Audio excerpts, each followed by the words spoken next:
Papa São João 23. Inspire-se na vida de um homem que se destacou como um verdadeiro instrumento da paz e da esperança. Este vídeo é uma jornada pela vida de São João 23, um Papa que, com seu coração bondoso e visão inovadora, transformou a Igreja e o mundo. Nascido em uma família humilde na Itália, Angelo Giuseppe Roncalli passou por desafios e vitórias que moldaram sua fé e determinação. Sua trajetória de serviço, marcada por atos de coragem durante guerras e sua habilidade de diálogo com diferentes culturas e religiões, faz dele um exemplo vivo de amor e compaixão. Junte-se a nós para descobrir como esse Papa bom convocou o Concílio Vaticano II, trazendo uma nova luz para a fé católica e se tornando um farol de esperança para milhões. Continue conosco e conheça os milagres que o rodearam e como ele é lembrado até hoje. No dia 11 de outubro, a Igreja celebra São João 23 que entrou para a glória em 1963. Angelo José Roncalli, quarto filho de 13, nasceu em Sottomonte, Bérgamo, em 25 de novembro de 1881. Em 1892, entrou para o seminário de Bérgamo e, em 1896, foi admitido à Ordem Franciscana Secular. De 1901 a 1905 foi aluno no Pontifício Seminário Romano e, em 1º de agosto de 1904, ordenado sacerdote. A seguir, foi convocado como secretário do bispo Giacomo Maria Radini Tedeschi, e, por isso, regressou à sua cidade de Bérgamo. Experiência da guerra.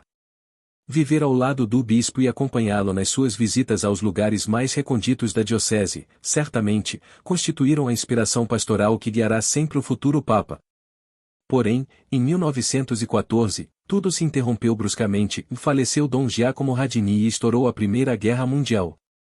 Quando a Itália entrou no conflito, em 1915, Angelo Roncalli foi convocado para servir como novo sargento no campo da saúde e depois, tornou-se capelão militar, trabalhando nos hospitais militares de reserva, e coordenador na assistência espiritual e moral dos soldados. Em Roma, a serviço da Santa Sé.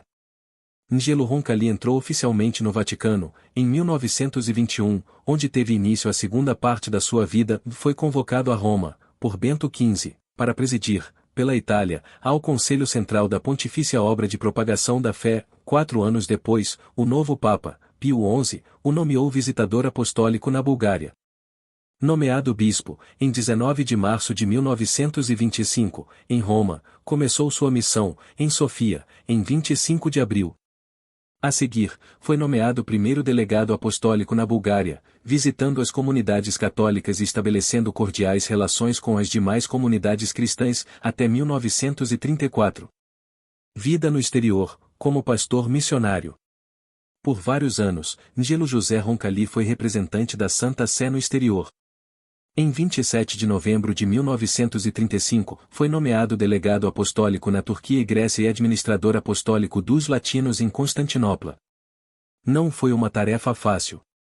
Na nova Turquia, proclamada Estado não confessional, trabalhou para que os católicos não se sentissem excluídos da sociedade, ao invés, na Grécia, deviam melhorar as relações com o patriarca e os metropolitas da Igreja Ortodoxa. Com a explosão da Terceira Guerra Mundial, a situação de Dom Roncalli teve que mudar, novamente, em 20 de dezembro de 1944, Pio XII confiou-lhe, mais uma vez, uma tarefa delicada e foi nomeado núncio apostólico em Paris. A França, em uma situação de libertação, iniciava um profundo processo de laicismo estatal. O que sempre inspirava Dom Roncalli, em cada nova função, era buscar a simplicidade evangélica, mesmo diante das questões diplomáticas mais complexas, era sustentado por um desejo pastoral sacerdotal, em todas as situações, com também por uma piedade sincera, que consistia em dedicar, diariamente, um maior tempo à oração e à meditação. Pastor de almas na Cátedra de Pedro.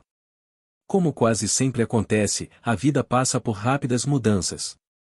Assim aconteceu com Dom Angelo Roncalli, em 1953, foi criado cardeal e, imediatamente, teve que voltar para a Itália, onde se tornou patriarca de Veneza. Achou, portanto, que Estão podia dedicar os últimos anos da sua existência ao ministério direto de cuidar das almas, na capital veneta. Ao invés, com a morte de Pio XII, foi eleito Papa, em 28 de outubro de 1958, escolhendo o nome de João 23. Durante seu quinquênio de pontificado, deu ao mundo uma autêntica imagem de bom pastor, recebendo, de fato, o apelido de O Papa Bom ou O Papa da Bondade.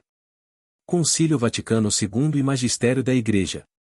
João XXIII demonstrou, imediatamente, ser um Papa inovador, convocou o Sínodo Romano, instituiu a Comissão para a Revisão do Código de Direito Canônico, mas, sobretudo, de modo surpreendente, da Basílica de São Paulo fora dos muros, convocou, em 25 de janeiro de 1959, o Concílio Ecumênico Vaticano II.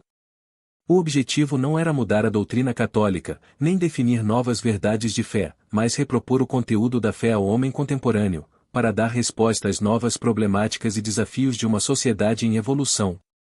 Coerente com uma atitude de diálogo e compreensão e não de oposição e condenação, convidou também expoentes das várias confissões cristãs como observadores do concílio.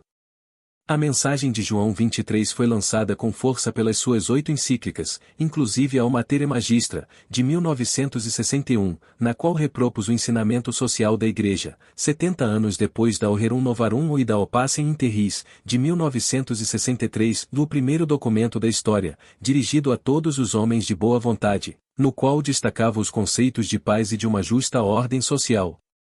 Há algum tempo, João XXIII estava doente. De fato, faleceu em 3 de junho de 1963, logo depois do dia de Pentecostes.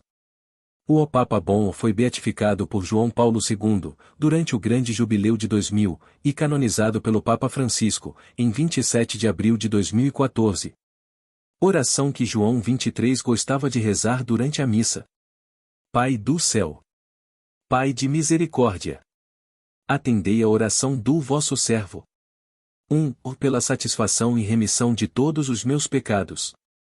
2. Pela saúde e fortaleza da minha alma, da minha casa e daqueles que estão vinculados ao meu serviço. 3. Pela satisfação e remissão dos pecados dos governantes, dos prelados, das almas consagradas e de todos. Para que vos dignais conceder a todos a graça do Espírito Santo. 4. Por todos os pecadores do mundo, a fim de convertê-los e reconduzi-los ao caminho da salvação. 5. Pelo conforto dos aflitos, concedendo-lhes apoio e verdadeira paciência. 6. Pelo refrigério e libertação das almas do purgatório, especialmente as que têm direito à minha oração. Enfim, para iluminar todos os povos, que não receberam a luz do Evangelho, e os nossos irmãos separados, para que possam vos conhecer e amar.